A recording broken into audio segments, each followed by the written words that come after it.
The dust swirled around Willa Norton's boots as she watched the four riders approach her small homestead just outside El Paso, Texas.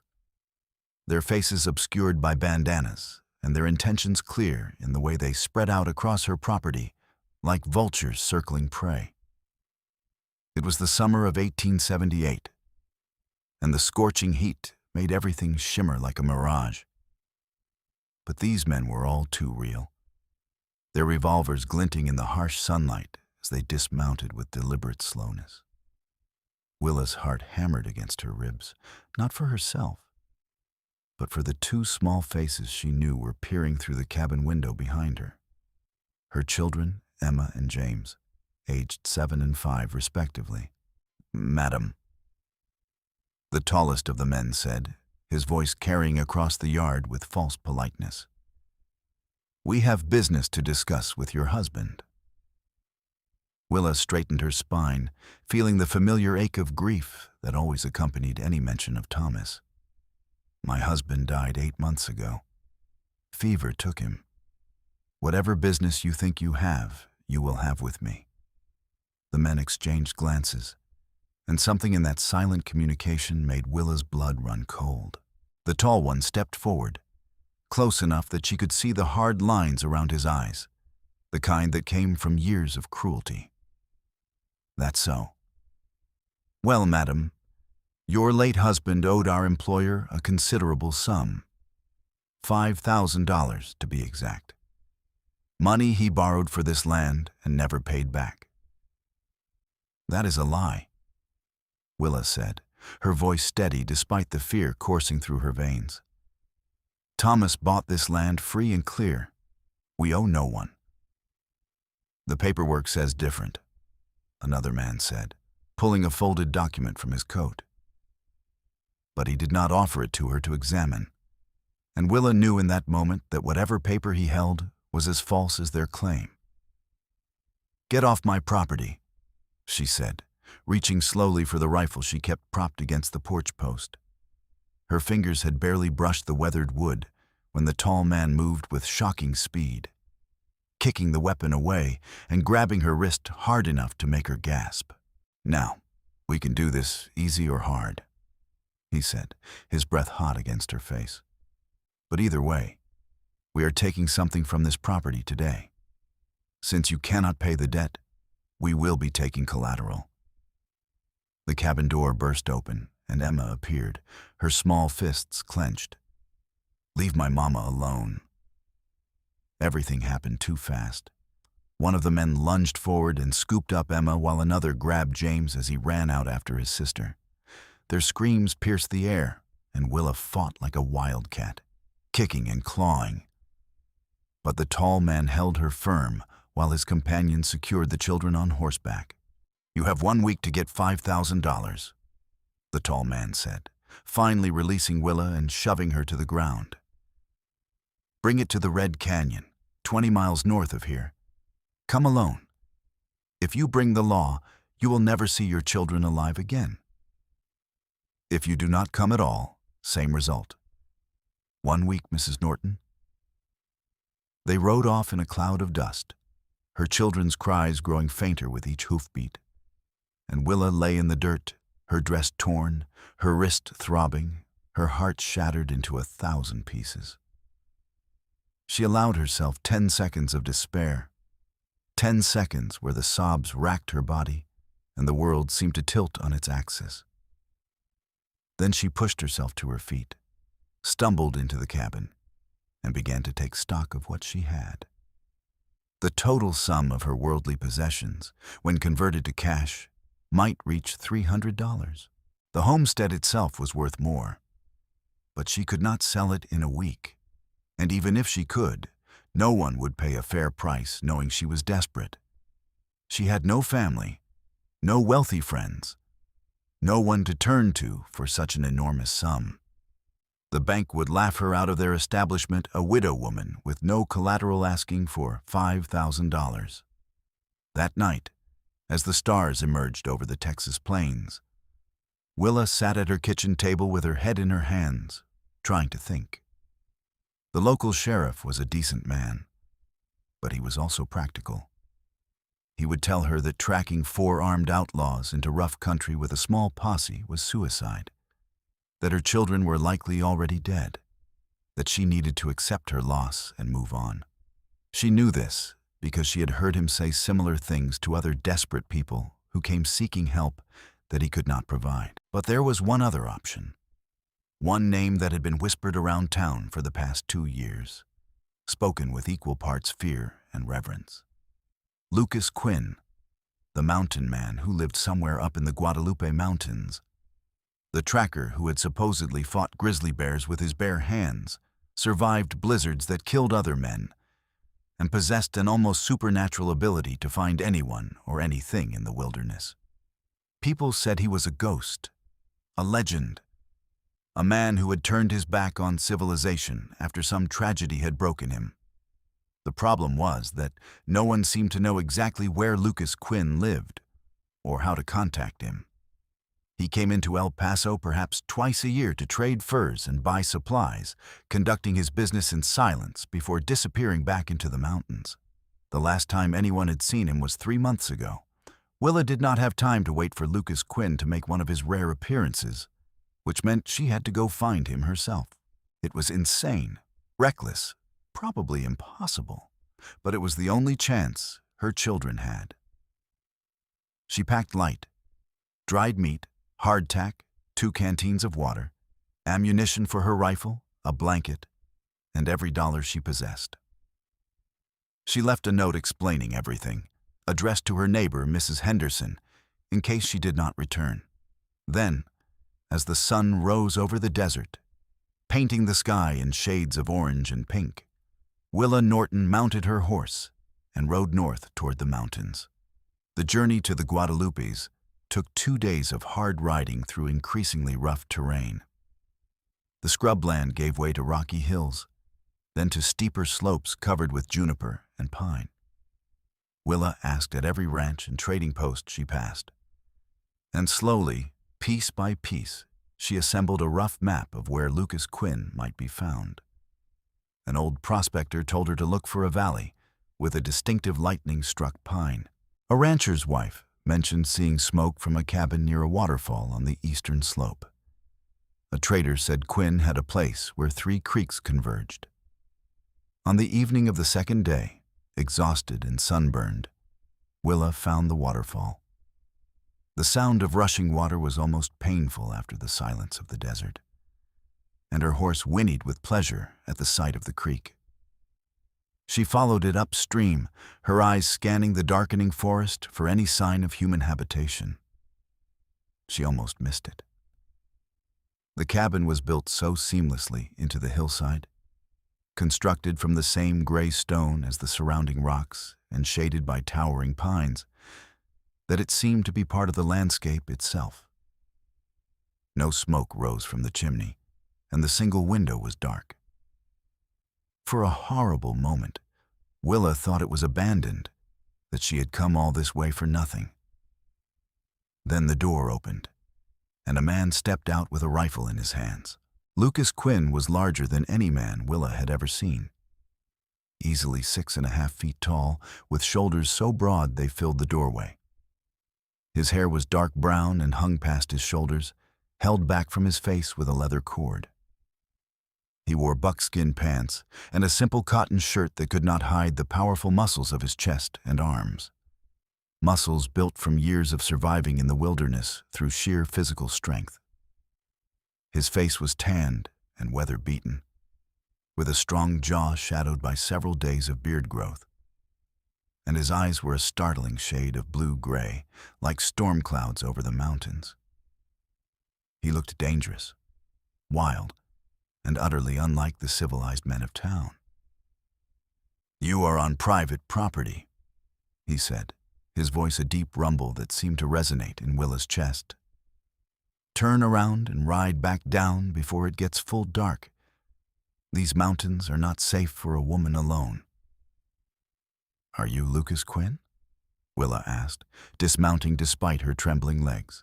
She had not eaten since morning, and the adrenaline that had sustained her for 2 days was finally fading, leaving her light-headed and shaky. "I am," And that does not change my answer. You need to leave. My children were taken, Willa said, her voice breaking despite her best efforts to stay strong. 4 outlaws took them 3 days ago. They want $5,000 ransom, money I do not have. They said to meet them at Red Canyon in 4 days. But I know they will kill my children whether I bring the money or not. I need someone who can track them, find where they are really holding Emma and James, and help me get them back. People in town said you were the best tracker in Texas. I have $300. It is all I have in the world, but it is yours if you help me. Lucas studied her for a long moment, his expression unreadable. Then he said, I do not do that kind of work anymore. Take your $300 and hire someone else. He turned to go back inside, and Willa felt desperation claw at her throat. There is no one else. The sheriff will not help, and I cannot do this alone. Please, they are just children. Emma is 7 and James is 5, and they must be so scared. I am begging you.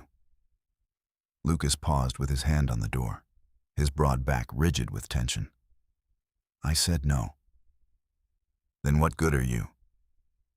The words burst from Willa before she could stop them, fueled by exhaustion and fear and the terrible helplessness of the past 3 days. You hide up here in your mountains while people suffer down below. You have all this strength, all these skills, and you waste them on what? Trapping animals. You are a coward, Lucas Quinn. You are afraid of your own shadow, so you run away and pretend the world does not exist. She regretted the words the instant they left her mouth. This man was her last hope, and she had just insulted him. But instead of ordering her off his property or worse, Lucas slowly turned around. His eyes were cold as winter frost. But there was something else there too. Something that looked almost like pain. You know nothing about me, he said quietly. Nothing about what I have lost or why I am here. You come to my home and presume to judge me? You are right, Willa said, tears finally spilling down her cheeks. I know nothing about you. I know nothing about tracking or fighting or surviving in the wilderness. All I know is that my babies are out there somewhere, crying for their mama, and I would do anything, face anything to bring them home. If you will not help me, then I will do it myself. But I thought maybe there was still some humanity left in you. I was wrong. She turned to mount her horse, but the world suddenly tilted sideways. She had pushed herself too hard, ridden too fast, eaten too little.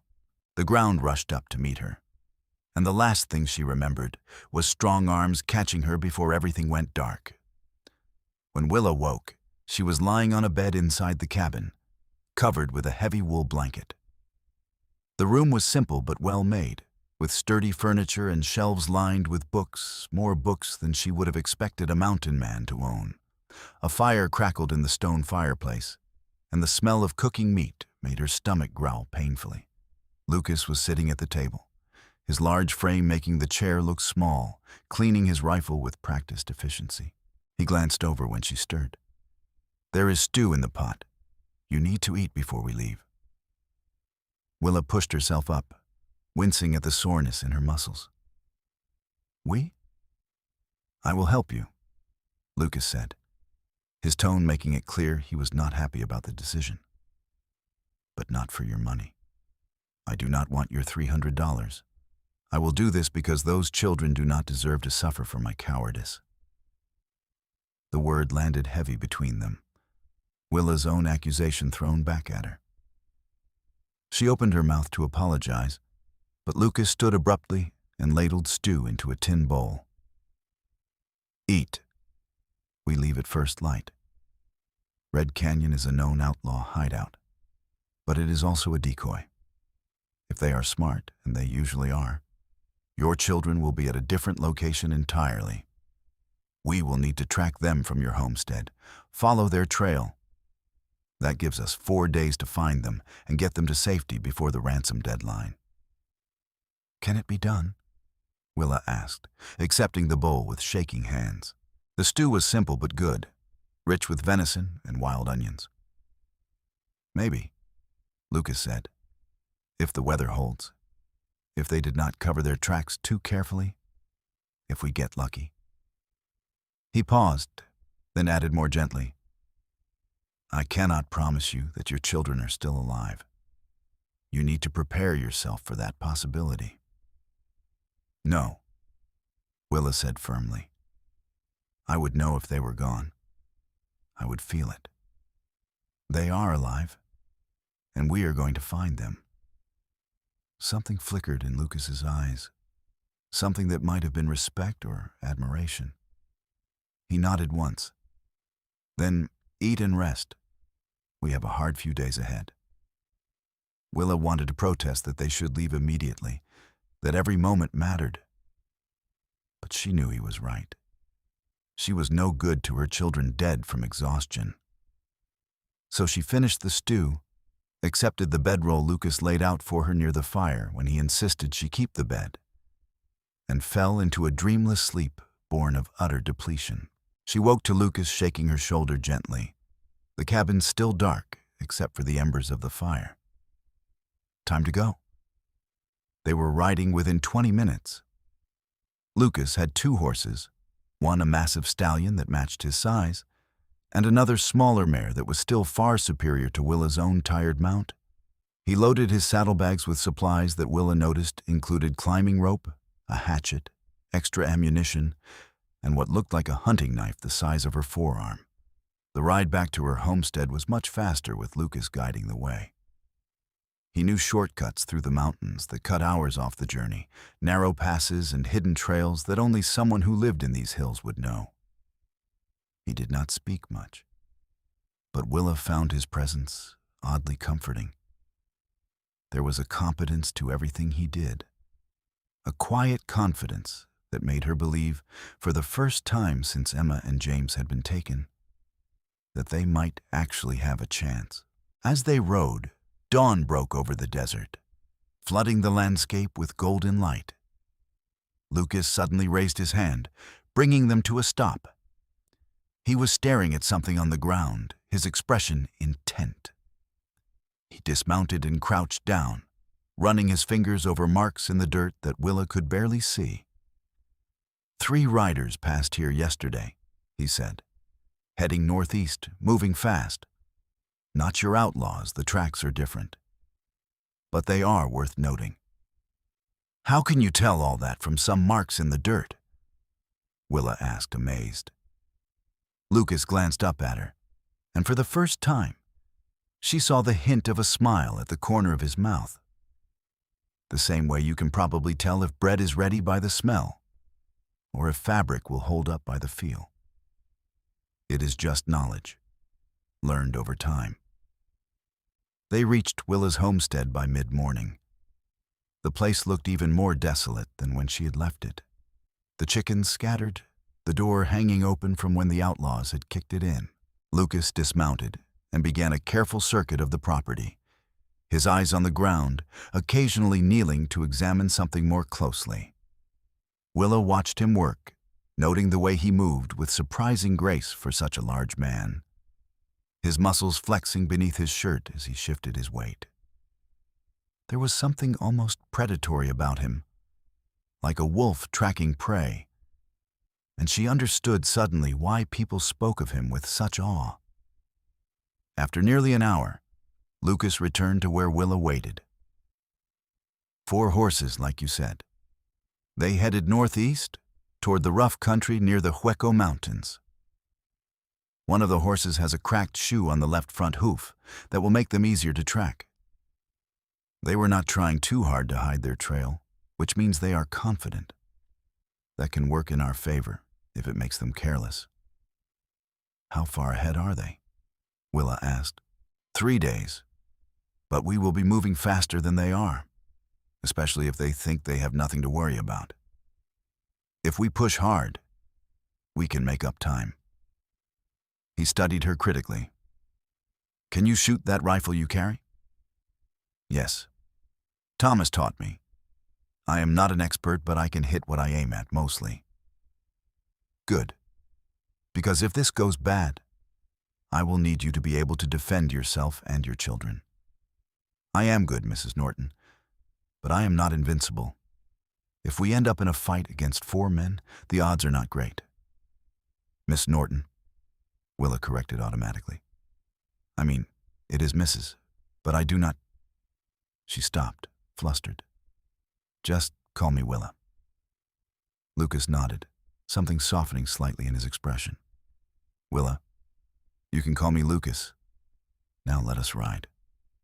We are burning daylight. The trail led them into increasingly harsh terrain, where the desert scrub gave way to rocky canyons and steep ravines. Lucas followed the tracks with unwavering focus, occasionally dismounting to examine the ground more closely, once even tasting the dirt in a way that made Willa wrinkle her nose. But she did not question his methods, because it was clear he knew exactly what he was doing. As they rode, Lucas began to open up slightly, answering Willa's questions about tracking in brief but informative sentences. He pointed out how to tell the difference between tracks made yesterday and tracks made an hour ago, how to read the story of what animals had passed through an area, how to find water in country that looked bone dry. Willa absorbed it all, grateful for the distraction from her constant worry about Emma and James. That night, they made camp in a narrow canyon where the high walls would hide their fire.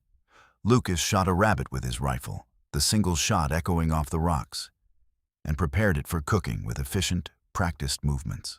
As they ate, Willa finally asked the question that had been hovering between them since they met. What happened to you?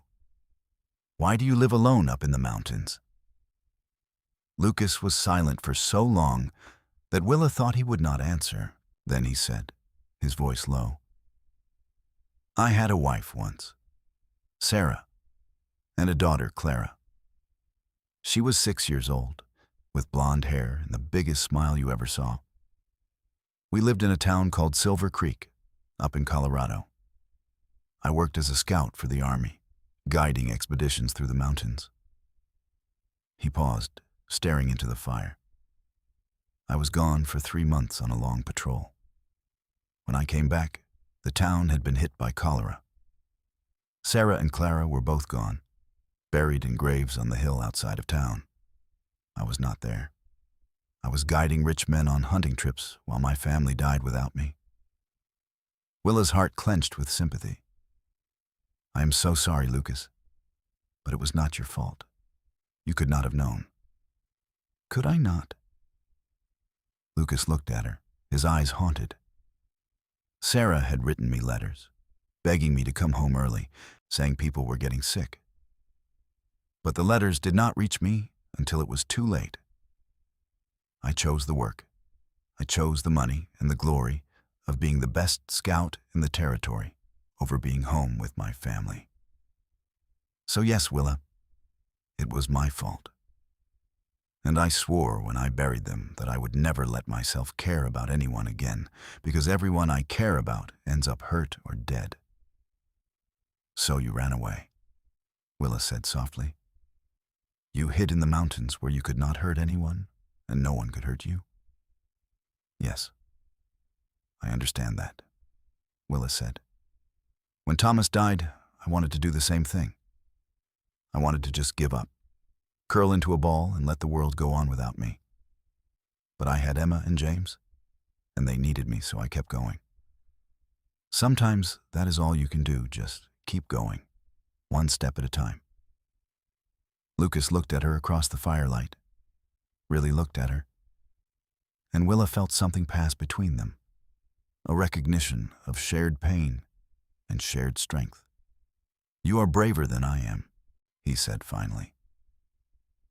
I do not feel brave. I feel terrified every moment of every day. But I think maybe that is what real bravery is, doing what needs to be done, even when you are scared. They sat in comfortable silence for a while. listening to the crackle of the fire and the distant call of a coyote. Then Lucas said, "You should get some sleep. I will take first watch." Watch for what? These canyons are home to mountain lions, bears, and sometimes worse men who would not think twice about killing us for our horses and supplies. I do not take chances anymore. Willa wanted to protest that she could take a turn at watch, but exhaustion was pulling at her like a heavy blanket.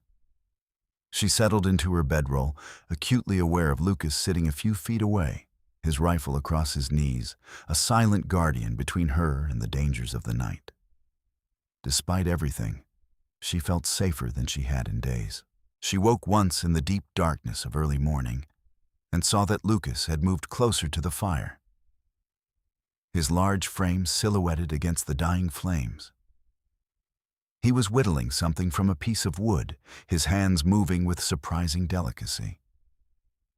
Willa watched him for a moment, this powerful, damaged man who had agreed to help her despite his own pain, and felt a warmth in her chest that had nothing to do with the fire. Then sleep claimed her again. The second day of tracking was harder. The trail led through a series of narrow canyons and across stretches of bare rock where even Lucas struggled to find signs of passage. But he never gave up, never showed frustration, just kept searching with methodical patience until he found what he was looking for, a scrap of cloth caught on a branch, a place where horses had stopped to drink, a disturbed patch of ground. "They are getting careless," Lucas said that afternoon, studying a campsite the Outlaws had left behind. "They built a fire too big, left trash scattered around. They think they are safe, that no one is following them." "Is that good?" Willa asked. "Not very good. It means they are not expecting trouble, and when we finally catch up to them, they will not be ready." He stood, brushing dirt from his knees. "We are only about a day behind them now. Tomorrow, maybe tomorrow night, we will find where they are holding your children." Willa felt hope and terror war within her. "And then what?" "Then we make a plan. Scout the location, figure out how many men are there and how they are positioned. Find the best way to get in and out. I do not want to fight if we can avoid it. The goal is to get Emma and James out alive, not to play hero." That night, as they made camp in a grove of cottonwood trees near a small stream, Willa finally asked, "Why did you really agree to help me? You could have sent me away. No one would have blamed you." Lucas was quiet for a moment, adding wood to the fire. "Because you were right. I was a coward. I was hiding from life because I was afraid of being hurt again. And when you said your children were scared and crying for their mama, all I could think about was Clara, about how she must have cried for me when she was sick and I was not there. I cannot save my daughter, but maybe I can save yours." Willa moved closer to him, her hand reaching out to touch his arm. Through the cotton of his shirt, she could feel the hard muscle beneath, the warmth of his skin. "You are a good man, Lucas Quinn." He looked down at her hand on his arm, then up at her face. In the firelight, his eyes were soft, vulnerable in a way she had not seen before. "I am trying to be." They stayed like that for a moment, the air between them charged with something new and tentative. Then Lucas gently pulled away, clearing his throat. "You should rest. Tomorrow will be difficult." But sleep would not come easily to Willa that night. She lay in her bedroll, listening to Lucas move around the camp, and found her thoughts drifting in dangerous directions. She noticed the way his hands were so strong, yet capable of such gentleness. The way his voice rumbled when he spoke, low and soothing. The way he had caught her when she fell, his arms wrapping around her like she was something precious that needed protecting. She had not felt protected since Thomas died, had not felt like she could lean on anyone or trust anyone to be strong when she was weak. But Lucas made her feel safe in a way that went beyond physical protection. He made her feel seen, understood, valued. These were dangerous thoughts for a woman whose children were in peril, whose entire world hung in the balance. Willa told herself firmly that what she was feeling was just gratitude, just the natural response to someone helping her in her darkest hour. Nothing more. But deep down, she knew it was not quite that simple. The next day, the tension in the air was palpable. Lucas moved with increased caution, often signaling Willa to stop while he scouted ahead. The trail led them up into higher country, where pines and juniper grew thick and the air was noticeably cooler. Around mid-afternoon, Lucas suddenly pulled his horse to a stop and dismounted in one fluid motion. He crouched low, examining something, then motioned urgently for Willa to join him. When she reached his side, he pointed to tracks in the soft dirt. "Fresh. Made this morning. We are close."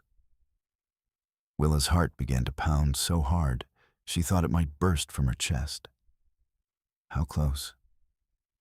"A few miles, maybe less. We are going to leave the horses here and proceed on foot.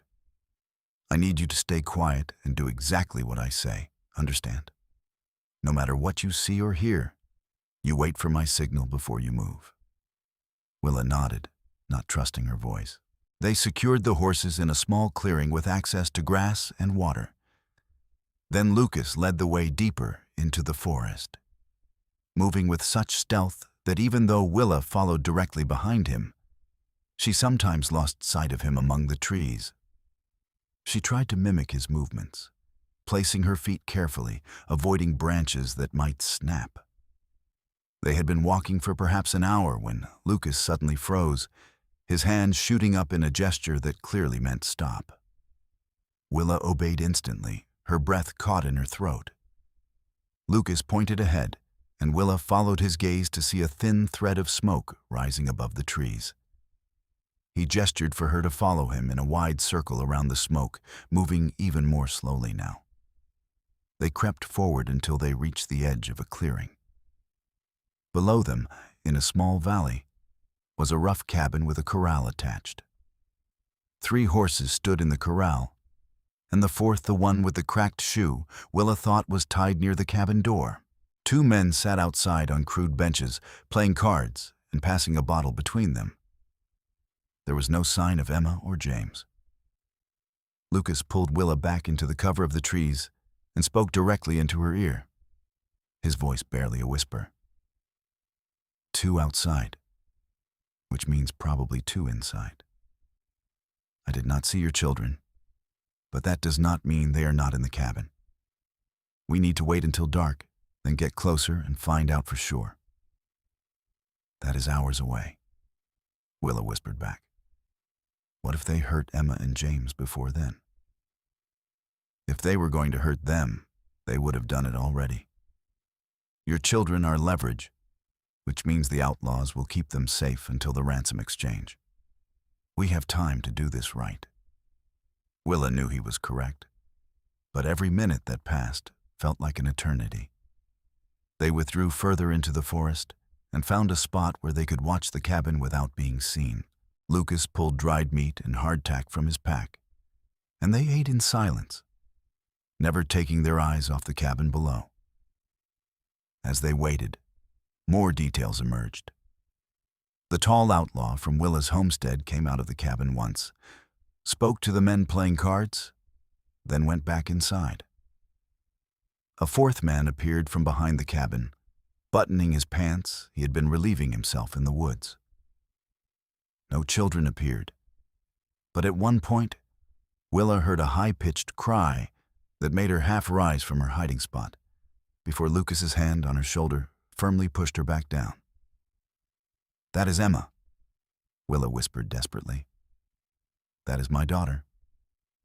I know, Lucas said, his voice tight. But if you go running down there now, you will get yourself killed and leave your children orphans. Trust me, Willa. We will get them out." She nodded, forcing herself to breathe, to stay calm. Lucas was right. She had to trust him. He had gotten them this far. As the sun began to set, painting the sky in shades of red and orange, Lucas quietly explained his plan. "After full dark, I will work my way down to the cabin and see if I can determine where the children are being held and how many men are inside. Once I know the situation, we will decide whether to try a quiet extraction or a more direct approach. Your job is to stay here with your rifle. If shooting starts, you aim for any man who comes out of that cabin, understand? Do not hesitate. These men will kill you without a second thought." "What if something happens to you?" Willa asked, voicing the fear that had been growing in her chest. Lucas met her eyes steadily. "Then you wait until dawn, ride back to El Paso, and get the sheriff. Tell him everything. He might not be able to save your children, but at least he can try to bring these men to justice." "No," Willa said fiercely. "If something happens to you, I am going down there myself. I am not leaving without Emma and James." Lucas looked like he wanted to argue, but instead he just nodded. "You are stubborn as hell, you know that?" "It has been mentioned," Willa said, and was surprised to feel her lips quirk in something almost like a smile. Lucas reached out and tucked a strand of hair behind her ear, his fingers lingering for just a moment against her cheek. "When this is over, when your children are safe, I would like to take you to dinner. A real dinner, in a restaurant with tablecloths and everything." Willa's breath caught. "I would like that too." "Good. Then I have one more reason to make sure we all get out of this alive." Lucas gave her shoulder a gentle squeeze, then turned his attention back to the cabin below, all business once more. Full darkness fell like a blanket, and a new moon meant the night was especially black. Lucas checked his weapons one more time. His rifle, his huge knife, a smaller blade tucked into his boot, and a revolver at his hip. Then he looked at Willa one more time. "Stay hidden. Stay quiet. Stay alive." And then he was gone, melting into the shadows like a ghost. Willa positioned herself behind a fallen log with a clear view of the cabin, her rifle at the ready, and began the hardest part of any mission, the waiting. She could not see Lucas at all, which she supposed was the point, but it made her feel terribly alone. Minutes crawled by like hours.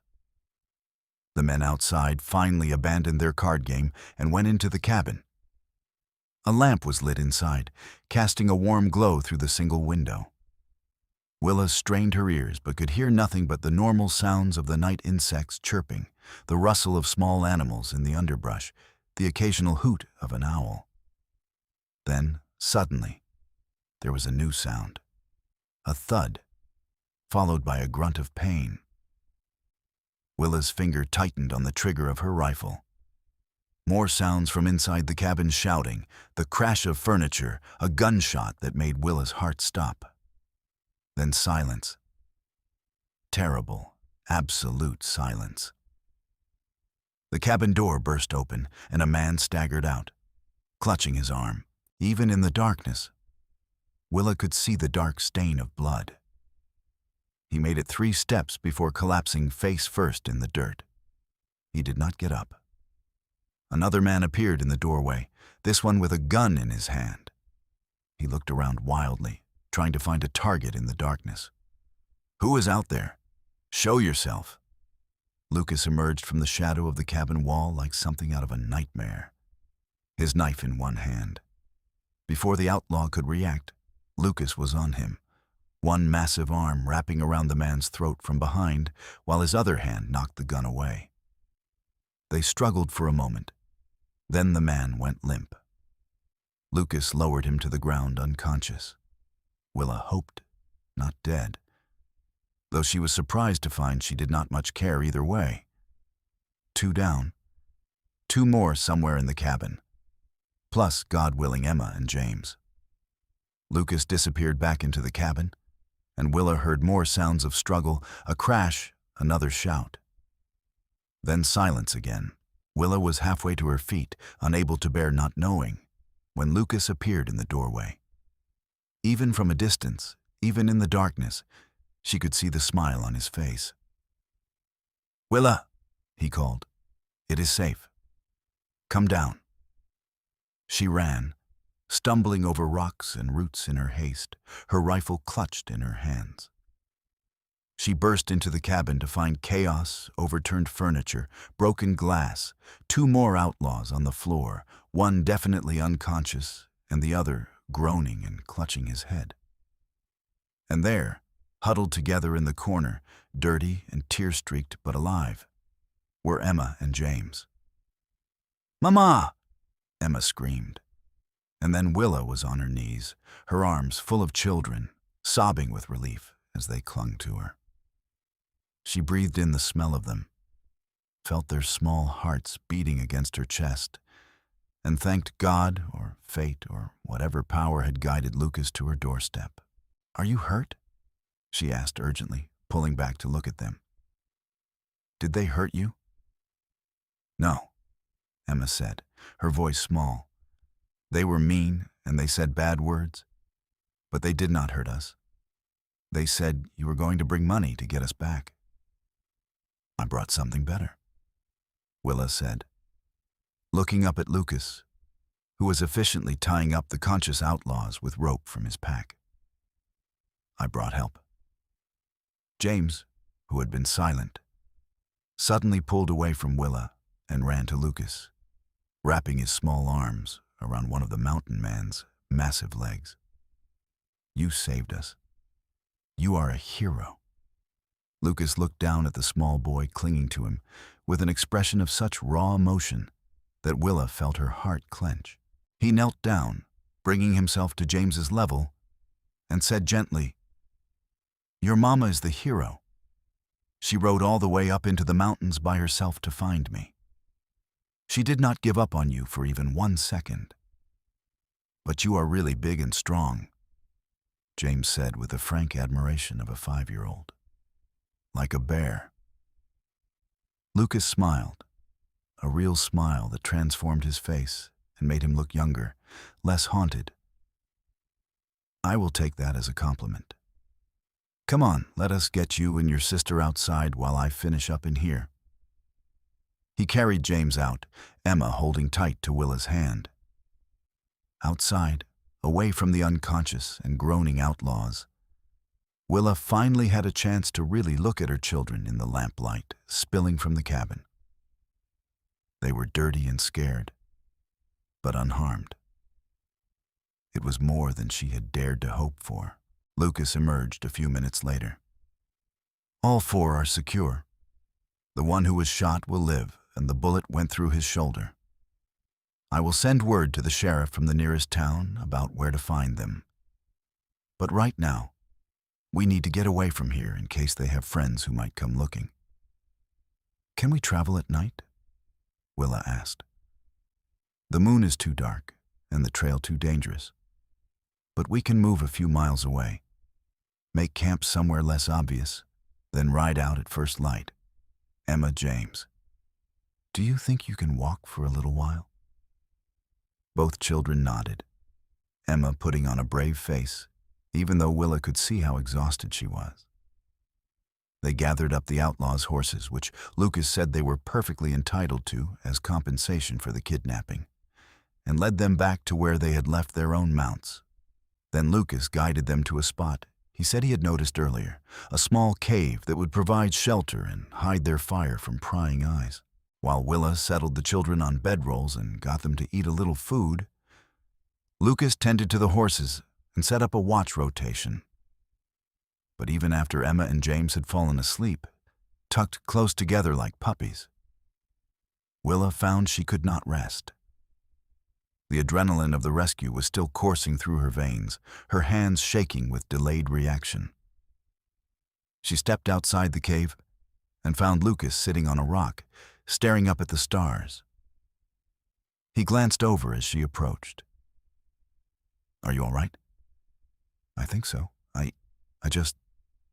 Willa's voice broke, and suddenly she was crying again, all the fear and relief and gratitude pouring out of her. "Thank you. Thank you so much. I do not know how to repay you. You saved them. You saved my children." Lucas stood and pulled her into his arms, and Willa let herself collapse against his chest, feeling the solid strength of him, the steady beat of his heart under her cheek. His arms wrapped around her, and she realized that despite his size and power, his touch was infinitely gentle, like he was afraid she might break. "You do not owe me anything," he said, his voice rumbling in his chest. "I did what any decent person would do." "No," Willa said, pulling back to look up at him. "Most people would not have done what you did. You risked your life for strangers. You came down from your mountain even though I know how much it cost you to do it. You are a hero, Lucas, whether you want to admit it or not." They stood there in the starlight, so close that Willa could feel the warmth radiating from his body. His hand came up to cup her cheek, his thumb brushing away her tears. "Willa," he said, and her name on his lips sounded like a prayer. She rose up on her toes, and he bent down, and their lips met in a kiss that was soft and sweet and filled with promise. It lasted only a moment, both of them pulling back with shy smiles, but Willa felt it all the way to her toes. It had been so long since anyone had kissed her with tenderness, had touched her like she was precious. For just a moment, she let herself forget about outlaws and danger and simply existed in this perfect instant with this incredible man. "I should probably go check on the children," she said reluctantly. "Probably," Lucas agreed, but he did not let go of her hand. "Willa, about what I said earlier, about dinner, I meant it. When we get back to El Paso, I would like to court you properly, if you would be willing." "I would be more than willing," Willa said, squeezing his hand. "But you should know that courting me means courting my children, too. We are a package deal." "I would not have it any other way," Lucas said. "I saw how James looked at me back there like I hung the moon. And Emma has your strength. They are good kids, Willa. You have done an amazing job with them." They shared one more quick kiss.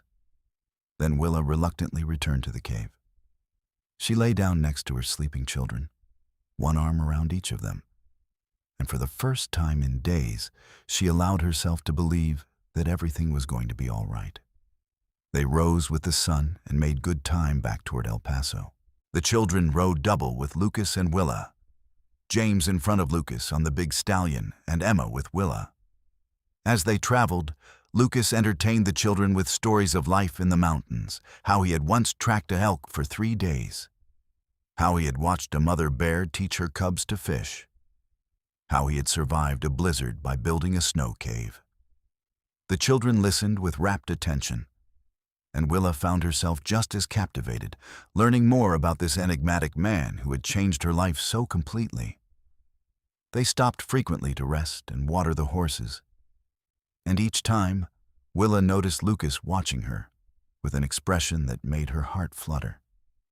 They did not kiss again with the children awake, but their hands found reasons to brush against each other, and their eyes met with increasing frequency. On the second day of the journey home, as they paused to eat lunch near a small stream, Emma suddenly asked, "Mr. Lucas, are you going to marry our mama?" Willa nearly choked on her water, and Lucas looked startled. But he did not laugh or deflect. Instead, he said seriously, "Well, that would depend on whether your mama would have me, and whether you and James would be all right with it. I would never want to replace your father." but I would like very much to be part of your family if you all would have me." Emma considered this gravely, then looked at James, who nodded enthusiastically.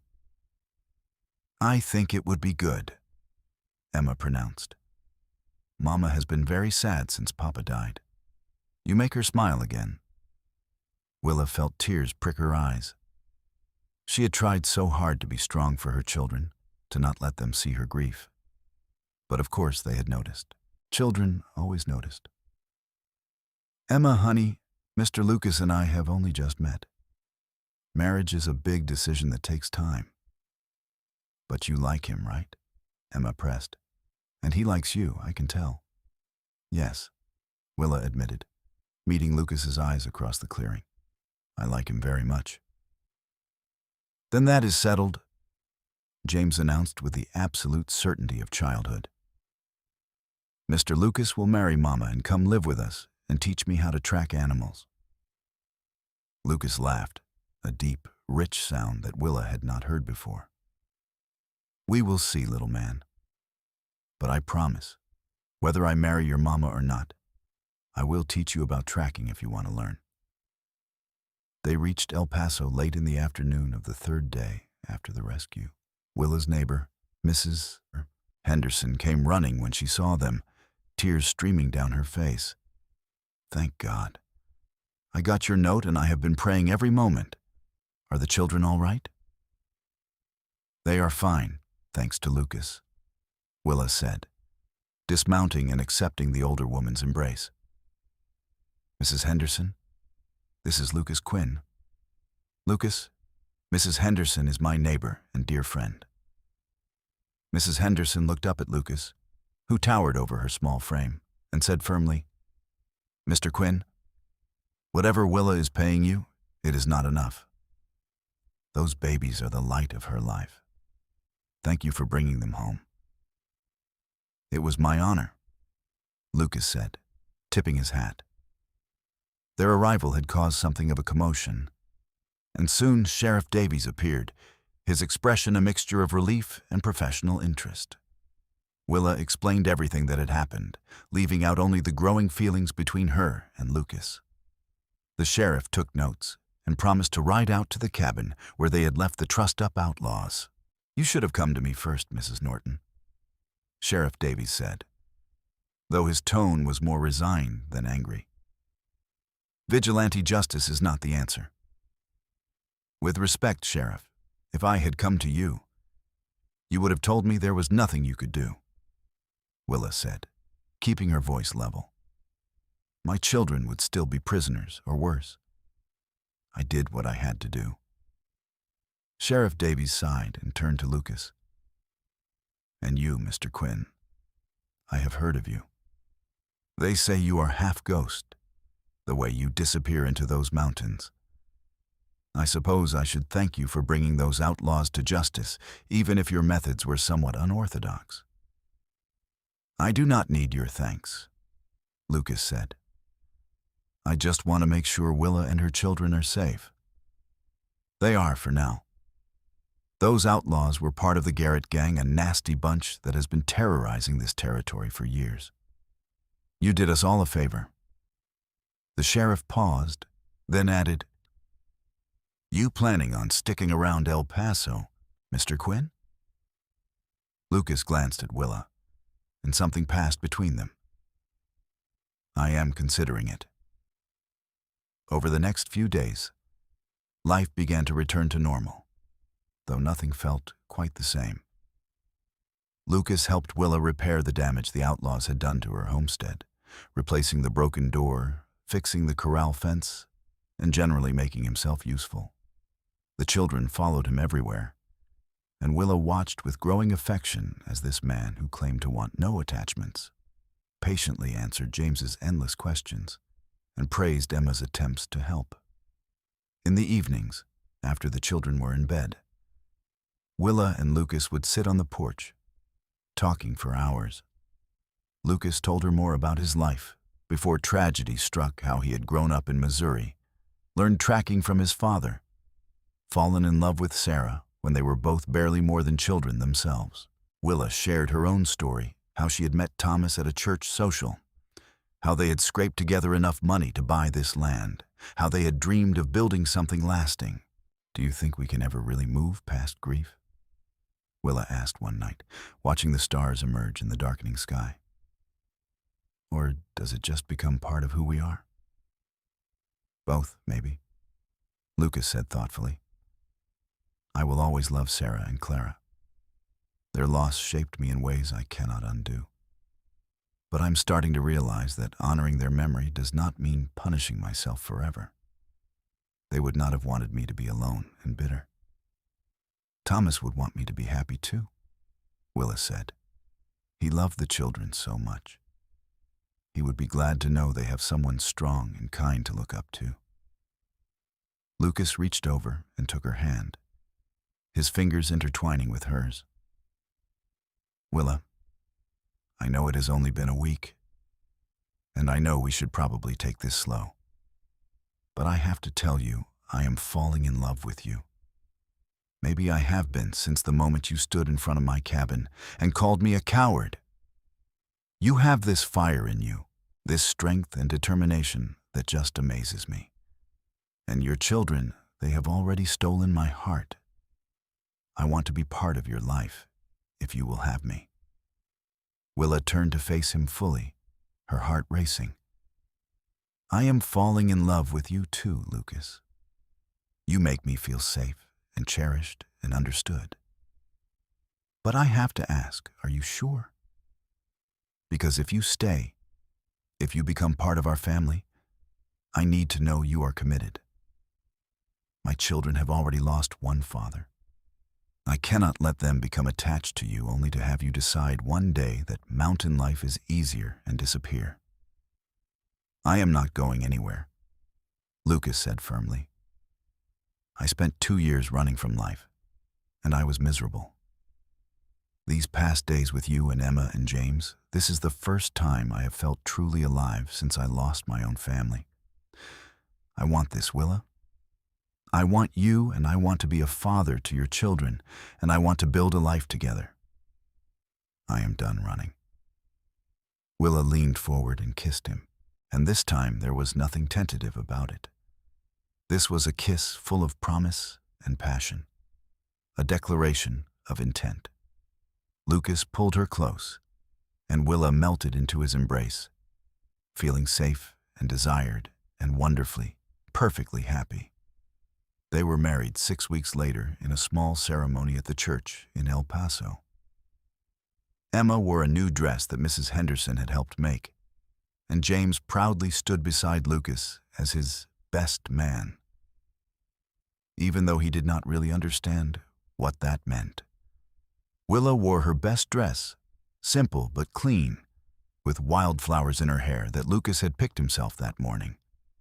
When the Reverend pronounced them husband and wife, Lucas kissed her with such tenderness that more than one woman in the congregation was seen dabbing at her eyes. Lucas moved into the homestead, but he made it clear to the children that he was not trying to replace their father. He told them stories about Thomas, encouraged them to remember him, and made sure they knew that having Lucas in their lives did not mean forgetting the man who had given them life. The children, resilient as children are, adapted quickly. Within a month, James was calling Lucas Pa, though Emma still sometimes called him Mr. Lucas when she was being formal or stubborn. Lucas proved to be a natural father, stern when needed, but mostly gentle and patient. He taught them practical skills: how to track animals, how to start a fire, how to read the weather.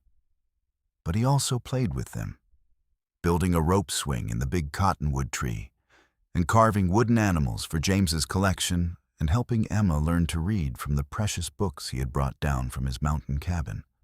As for Willa and Lucas, their love deepened with each passing day. Lucas was an attentive husband, always thinking of small ways to make her life easier, fixing things before they broke, surprising her with wildflowers, taking over the heavy chores without being asked. And Willa made sure Lucas knew he was appreciated, cooking his favorite meals, mending his clothes with careful stitches, and greeting him each day with a smile that told him he was home. Their physical relationship was something Willa had worried about. Given her limited experience, she had only ever been with Thomas, and that had been more duty than pleasure in those early days. But Lucas was patient and giving, taking his time to learn what she liked, making sure she was comfortable and satisfied. Willa discovered that intimacy with someone you truly loved, someone who cared about your pleasure as much as their own, was a revelation. She found herself blushing at memories during the day, counting the hours until the children were asleep and she could be alone with her husband. The first year of their marriage was not without challenges. The homestead required constant work, and money was often tight. There was a dry spell that summer that had Willa worried about their crops. But Lucas knew ways to find water and irrigation techniques that saved most of their plants. In the fall, a group of drifters tried to steal their horses, but Lucas's reputation had spread, and when they realized who owned the homestead, they thought better of it and moved on. Emma had nightmares for months after the kidnapping, waking screaming that the bad men were coming back. Each time, Lucas would be there, scooping her up in his strong arms and walking her around the homestead, showing her that everything was safe and secure. He never seemed to lose patience, never complained about the interrupted sleep. Gradually, the nightmares became less frequent, then stopped altogether. On their first anniversary, Lucas surprised Willa by taking her into El Paso for dinner at the nicest restaurant in town, and the same dinner he had promised her that night before they rescued the children. She wore the new dress he had bought her, deep blue like the mountain sky, and he wore a suit that made him look civilized, but no less powerful. They ate steak and potatoes and drank wine, and talked and laughed like young sweethearts. When they returned home, Mrs. Henderson, who had watched the children, smiled knowingly and shooed them into their bedroom with instructions not to worry about anything until morning. It was on their anniversary night, tangled together in their bed with moonlight streaming through the window, that Lucas finally said the words Willa had been hoping to hear. "I want to have a baby with you, Willa. I want us to create a life together, a symbol of our love. Would you want that too?" "Yes," Willa breathed, pulling him closer. "Yes, I want that more than anything." 3 months later, Willa realized her monthly courses had not come. She waited another month to be sure, then told Lucas one evening after the children were asleep. She had worried about how he might react. Would it bring back painful memories of Sarah's pregnancy with Clara? But Lucas swept her up in his arms with a whoop of joy, spinning her around until she was dizzy and laughing. "I am going to be a father again," he said, his voice choked with emotion.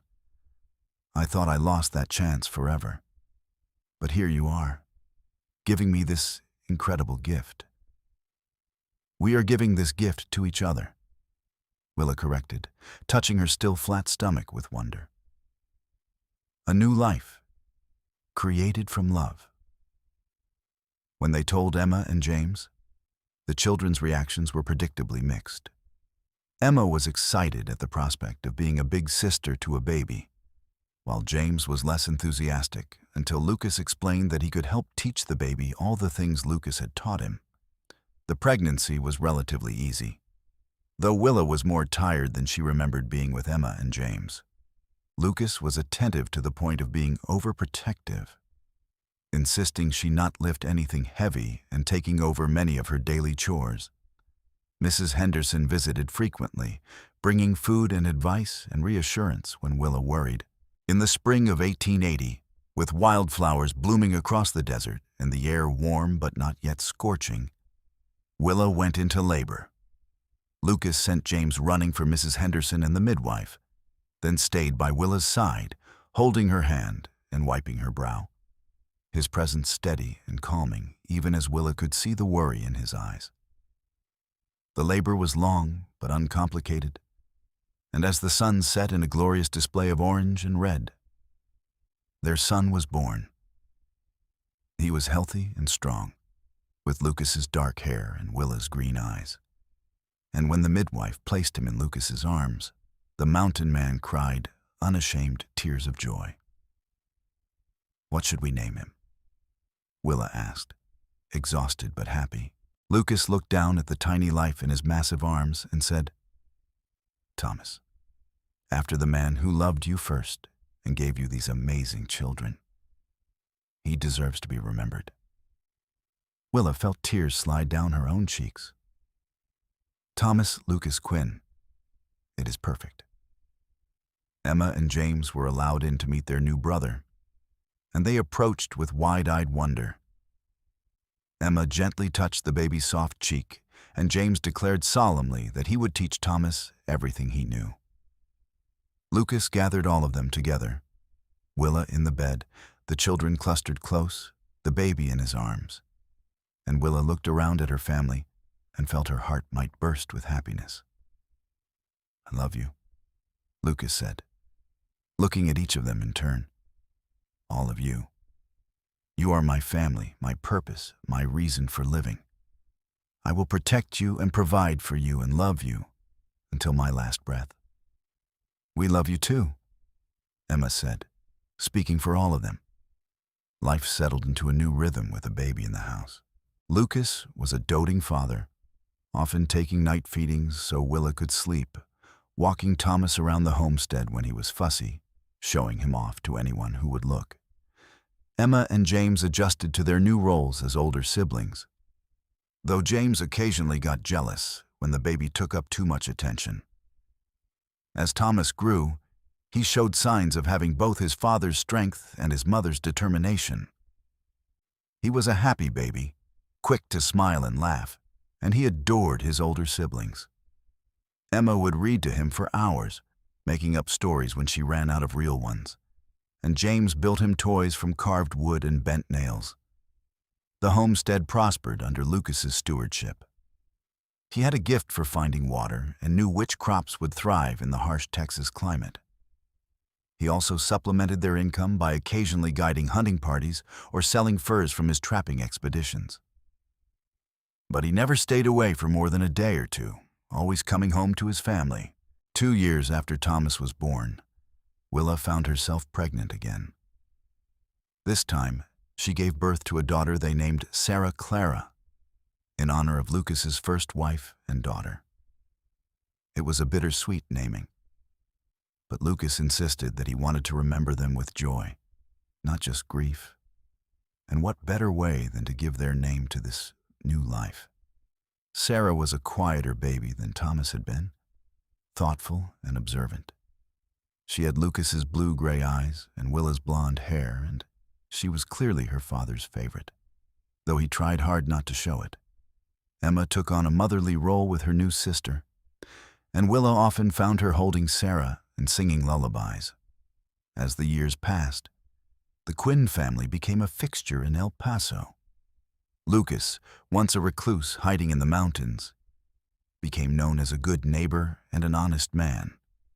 When there was trouble, a missing child, a cattle rustler to track, a dangerous animal to hunt, people came to Lucas Quinn, and he rarely turned them away. But his family always came first, and everyone knew that trying to harm a Quinn would bring down the wrath of a man who had tracked and defeated some of the worst outlaws in Texas. Emma grew into a strong, smart young woman, with her mother's determination and her father's practical skills. She could track as well as any man, shoot straight, and handle herself in the wilderness. She also had a kind heart, often bringing home injured animals for Lucas to help heal. At 16, she began attracting the attention of young men in town, much to Lucas's consternation. He gave them all his most intimidating stare, making it clear that anyone who wanted to court his daughter would have to meet his exacting standards. James developed his father's quiet strength and his mother's quick mind. He was particularly gifted with horses, able to gentle even the most skittish animal with patience and soft words. By the time he was 14, he was breaking horses for ranchers throughout the territory, earning money that he carefully saved. He talked often of buying his own ranch one day, and Lucas helped him plan for that future. Thomas grew into a sturdy boy, with his father's size and his mother's green eyes. He was adventurous and fearless, always climbing trees or exploring caves or getting into some kind of trouble.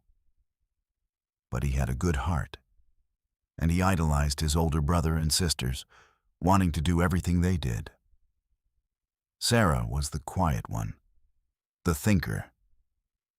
She loved books more than horses, preferred staying home to exploring, and had a gift for healing that showed itself early. By the time she was 5, she was helping Willa tend to minor injuries and illnesses around the homestead, showing a gentle touch and an intuitive understanding of remedies. On a warm evening in the summer of 1887, the Quinn family gathered on their porch after dinner, as they did most nights. Emma was practicing her rope work. James was repairing a saddle. Thomas and Sarah were playing a game with marbles. And Willa sat in her rocking chair, with her newest addition, a daughter named Hope, born just 3 months ago, sleeping in her arms. Lucas sat on the porch steps, watching his family with an expression of deep contentment. Willa looked at him and smiled, remembering the broken man who had lived alone in the mountains, too afraid to love again. That man was gone, replaced by this devoted husband and father, whose life revolved around his family. "What are you thinking about?" Willa asked softly. Lucas turned to look at her, his eyes warm. "About how blessed I am. About how close I came to missing all of this because I was too afraid to live. About how a stubborn widow woman rode up into the mountains and changed my entire life." "I seem to remember you calling me stubborn," Willa said with a smile. "Among other things. You are stubborn, and brave, and beautiful. And I love you more today than I did the day we married, which I would not have thought possible." Emma made a gagging sound. "You, Pa, you are being mushy again." "You wait," Lucas said, pointing at her with mock severity. "One day you will fall in love, and then you will understand." "Never," Emma declared dramatically. "I am going to be a wilderness woman like you were a mountain man, Pa. No husband will tie me down." "We will see," Willa said, exchanging a knowing look with Lucas. She remembered being young and certain of her path, before life had other plans. As the sun set over the desert, painting the sky in brilliant colors, the Quinn family sat together in comfortable companionship. They had been forged in tragedy and trial, brought together by desperation and held together by love. They had overcome outlaws and drought and all the challenges that life in the Wild West could throw at them, and they had emerged stronger for it. Lucas reached over and took Willa's free hand, squeezing gently. She squeezed back, a silent communication of love and gratitude and commitment. They had both lost so much Thomas, Sarah, and Clara, but they had found each other. And together, they had built something beautiful and lasting. "Tell us a story, Pa," Thomas begged, abandoning his game of marbles. "Tell us about when you fought the outlaws to save Emma and James." Lucas laughed. "You have heard that story 100 times. But it is the best story," Sarah insisted, coming to sit at her father's feet. "It is about how our family began." "All right," Lucas agreed, as he always did. He pulled Sarah onto his lap, and James and Thomas moved closer, and even Emma put down her rope to listen. Willa closed her eyes, cradling hope, and listened to her husband's deep voice as he recounted their beginning. But as Lucas told the story, Willa reflected on how it was not really about the rescue or the tracking or the fight with the outlaws. It was about two broken people finding each other in the darkness, about choosing to love again despite the pain of past losses, about building a family from the scattered pieces of their shattered hearts. It was about courage, not the courage to fight, but the courage to live, to hope, to open yourself up to love, even when you knew how much it could hurt to lose it. Looking around at her family, at the man she loved, and the children they had created and raised together, Willa knew that every hardship had been worth it. Every tear, every moment of fear, every sacrifice, all of it had led to this moment, to this family, to this deep and abiding happiness. And that, Lucas finished his story, is how your mother and I fell in love, and how this family became whole. I like that story, Sarah said sleepily, her head resting against her father's broad chest. Me too, Lucas said, meeting Willa's eyes over his daughter's head. It is my favorite story in the world. As stars began to emerge in the darkening sky, the Quinn family lingered on the porch, reluctant to let the day end. These were the moments that mattered.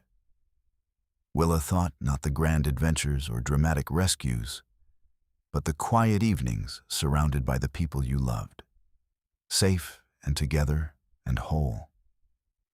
Years continued to pass, bringing both joy and sorrow, as life always does. Mrs. Henderson passed away peacefully in her sleep at the age of 72, and Willa wept for the loss of her dear friend. They buried her on a hill overlooking the town she had loved, and the whole community came to pay respects to a woman who had been everyone's surrogate mother. Emma, despite her protests about never marrying, fell in love at 18 with a young rancher named William Stone. He was one of the few men brave enough to stand up to Lucas's intimidating presence and prove himself worthy of Emma's hand. They were married in the same church where Lucas and Willa had wed, and Lucas managed to make it through giving away his daughter without crying, though it was a close thing. Emma and William built a ranch adjacent to the Quinn homestead, and Emma visited home nearly every day, unable to stay away from her family for long. James saved enough money to buy his own land at 20 and started breeding horses.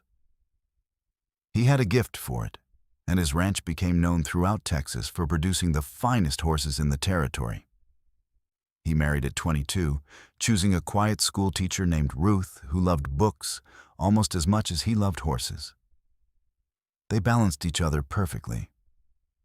Thomas proved to be his father's son in more ways than one. He became a tracker and guide like Lucas, but he also served as a deputy sheriff, using his skills to help bring criminals to justice. He married late, at 28, after meeting a woman named Lily, who was traveling through El Paso with a group of settlers. One look at her, and Thomas announced he had found his wife. And though it took some convincing on his part, Lily eventually agreed that she had found her husband too. Sarah became the healer she had always shown signs of being. She studied with the town doctor and eventually took over much of his practice, becoming one of the few female doctors in Texas. She never married, content with her work and her family, though she had no shortage of suitors. She moved into a small house in El Paso, but came home every Sunday for dinner, a tradition that never wavered. Hope, the youngest, grew up adored by her older siblings and doted on by her parents. She had inherited her mother's practical nature and her father's strength, and she declared at age 10 that she wanted to be a rancher like Emma when she grew up. Lucas built her a small herd of cattle to practice on, and by the time she was 15, she was running a small operation that turned a modest profit. As Lucas and Willa entered their later years, they found themselves presiding over a large and loving family. They had 5 children, and eventually grandchildren started arriving. Emma had 3 boys and 2 girls. James had 4 boys, Thomas had twin daughters, and even Hope, who swore she would never marry, eventually wed a kind rancher and had 2 children. The homestead rang with the laughter of grandchildren during family gatherings. On their 25th wedding anniversary, Lucas took Willa back to the mountain cabin where they had first met. It was a sentimental journey, and they brought a tent and supplies to spend a few days alone together, their children agreeing to watch the homestead while they were gone. The cabin was still there, weathered but intact. They spent the afternoon cleaning it up, then sat together on the porch as the sun set, just as they had decades ago. Lucas was grayer now, his hair mostly silver, but he was still strong and vital, his arms still capable of lifting Willa effortlessly. Willa had aged too, lines at the corners of her eyes and threads of silver in her blonde hair. But Lucas told her frequently that she was more beautiful than ever, and the look in his eyes said he meant it. "Do you ever regret it?" Willa asked as they watched the stars emerge. "Leaving this place, taking on a ready-made family, all the responsibilities?" "Never," Lucas said firmly, pulling her close. "This cabin was my prison, Willa. You set me free. Everything good in my life for the past 25 years has been because of you." "We set each other free," Willa corrected. "I was just as trapped in my grief and fear as you were. We healed each other." They made love that night in the small cabin, their bodies familiar and comfortable with each other, their passion undimmed by age. Afterward, lying tangled together under heavy blankets, Lucas said, "Thank you for not giving up on me. Thank you for riding up this mountain and demanding I help you, even when I did not want to." "Thank you for saying yes," Willa replied. "Thank you for being brave enough to try again, to love again. You gave me and my children a home, a protector, a father, a husband. You gave us everything." They stayed at the cabin for 3 days, hiking the mountain trails, visiting the waterfall where Willa had first found Lucas's cabin, and simply enjoying each other's company without the demands of the homestead and family pulling at them. On the morning of the 4th day, they packed up and headed home, eager to see their children and grandchildren again. Lucas lived to be 75 years old, dying peacefully in his sleep with Willa beside him in the bed they had shared for 33 years. His funeral was attended by half of El Paso and representatives from 3 other towns, all people whose lives he had touched through his tracking work, his kindness, or his simple presence. The sheriff, now an old man himself, spoke about how Lucas Quinn had helped bring dozens of criminals to justice and saved countless lives. Emma spoke about what it meant to have Lucas as a father, how he had loved her and James as if they were his own blood. Thomas talked about growing up with a larger-than-life hero as a father, trying to live up to his example. And Willa, though she could barely speak through her tears, thanked everyone for coming and said simply that Lucas Quinn had been the love of her life, her partner, her best friend, and that she had been blessed beyond measure to have spent more than 3 decades by his side. After the funeral, their children gathered at the homestead, surrounding Willa with love and support. Emma stayed for a week. James and Thomas took turns visiting daily, and Sarah moved back home temporarily to care for her mother. But Willa, though heartbroken, was not shattered. She had learned long ago that grief and love were 2 sides of the same coin, and that the pain of loss was simply the price of having loved deeply. She had paid that price before with Thomas's death, and she would pay it again with Lucas's passing. But she would not trade away a single day with either of them to avoid the pain. In the months after Lucas's death, Willa found comfort in her family and in her memories. She continued to live at the homestead, refusing all suggestions that she move to town or live with one of her children. This was her home, the place where she and Lucas had built their life together, and she was not leaving it.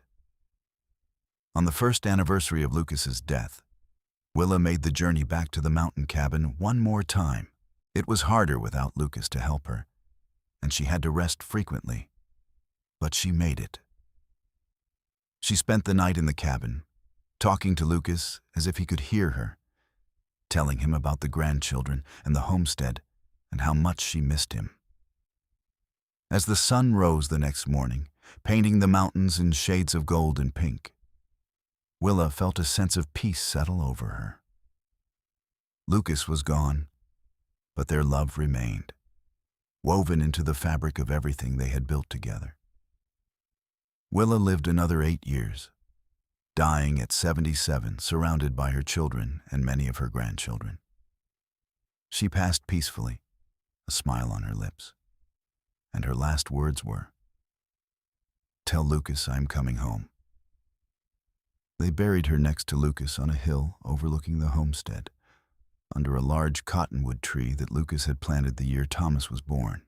At her funeral, Emma read from a journal that Willa had kept throughout her marriage.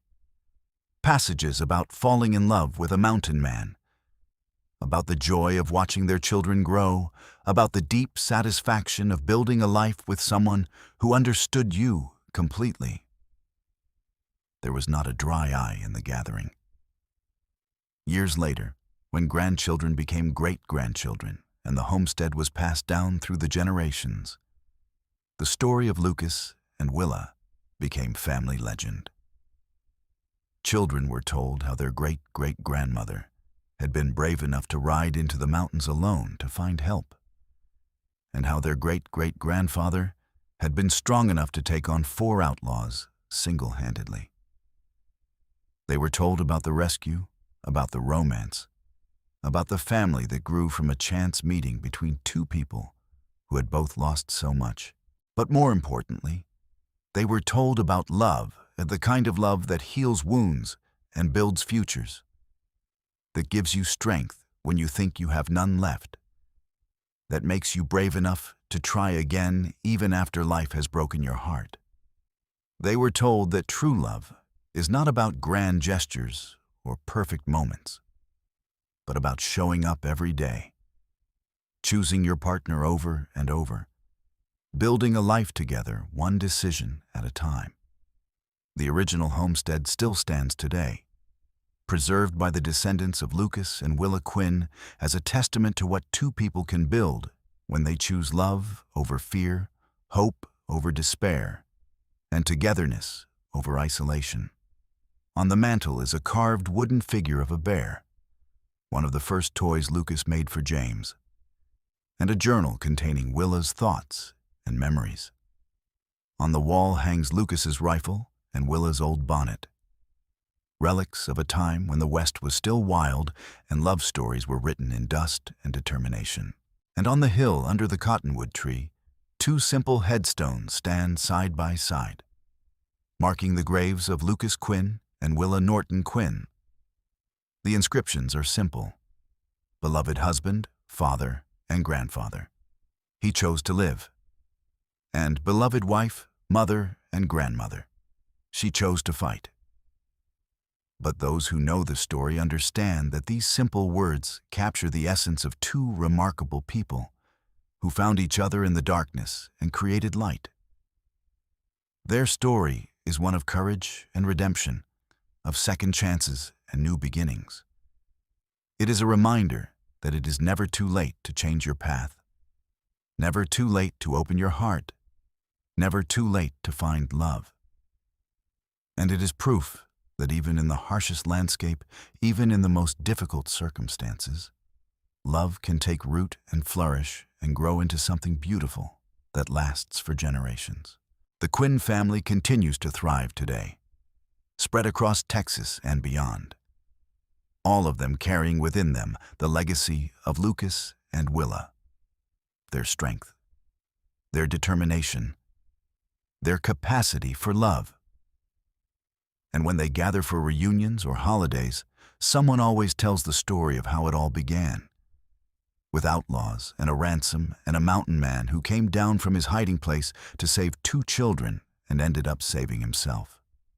It is a story about family, about the bonds we choose and the bonds that choose us, about how sometimes the worst moments of our lives lead us to the best things, about resilience and healing and the incredible power of human connection. It is a love story, pure and simple. But it is also so much more than that. It is a testament to what we can overcome when we have someone by our side, when we refuse to give up, when we believe that tomorrow can be better than today. The sun sets over Texas every evening, painting the sky in brilliant colors just as it did on that long-ago day when Lucas Quinn held his first child in his arms and felt his heart come back to life. The desert wind still blows, carrying with it the whispers of those who came before, the stories of loves found and lost and found again. And somewhere, in the space between memory and legend, Lucas and Willa Quinn dance together still. Their love story complete, their happily ever after secured, their legacy living on in every child who bears their name and every heart that knows their story. They were just two ordinary people facing extraordinary circumstances. But they became something more, a symbol of hope, a reminder that love can triumph over loss, that courage can overcome fear, that broken pieces can be put back together into something even more beautiful than before. Their story ended, as all stories must. But their love goes on forever, woven into the very fabric of the land they called home, etched into the hearts of every person who hears their tale and thinks, yes, that is what I want, that kind of love, that kind of life. And so the story of the widow, the mountain man, the outlaws, and the ransom ends not with tragedy, but with triumph. Not with loss, but with legacy. Not with an ending, but with the promise of continuity, as their children's children's children carry forward the lessons learned and the love shared by two remarkable people who met in the wilderness and built a home in each other's hearts.